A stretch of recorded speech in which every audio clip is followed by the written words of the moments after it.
ఈ social media జయంగా Pushpa cinema పేరు మీద నిచ్చే ఏదో ముచ్చట వైరల్ అయితేనే ఉంది.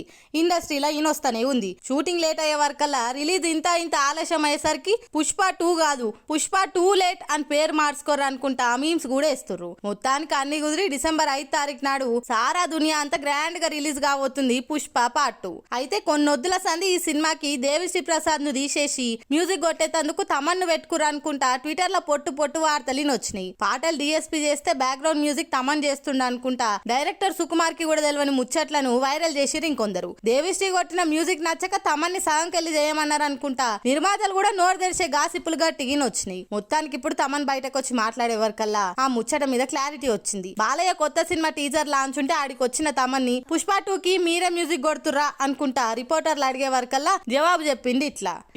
నేను ఒక పార్ట్ చేశారు పుష్ప 2లో, మొత్తం బాధ్యత తీసుకోలేకపోయాను. ఎందుకైతే చాలా పెద్ద సినిమా అది and too much బిజినెస్లీ involved.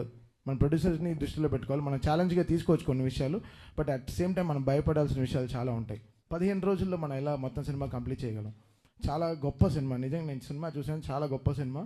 But నేను ఒక పార్టీ చేయగలిగాను, అది డైరెక్టర్ గారు హీరో గారు చాలా హ్యాపీ అండి. కాదట మొత్తం సినిమాకి ఏం పని చేయలే, ఓ పాట చేసిన అవుట్పుట్ అదిరిపోయింది అనుకుంటా icon star hard core fans full ఖుషి అయ్యే మ్యాటర్ చెప్పిండు. మరి దేవి ఒక్కటి చేస్తేనే పార్ట్ 1 బంపర్ హిట్ అయింది. ఇప్పుడు పార్ట్ 2 కి తమను ఇంకొందరు కూడా తలో చేసి కొత్తదనం చూయిస్తే ఇంకే రేంజ్లు ఉంటుందో మరి అనుకుంటా అల్లు ఫ్యాన్స్ కళ్ళు కాయలుగా ఎదురు చూస్తున్నారు. ఓ దిక్కు కలెక్షన్లతోని రికార్డులల్లా, ఇంకో దిక్కు అవార్డులల్లా తగ్గేదేలే అనిపించిన పుష్పరాజు ఈసారి అస్సలు తగ్గేదేలే అనుకుంటా పార్ట్ 2 తోని ఏ రేంజ్ హిట్ కొడతాడో చూడాలి మరి.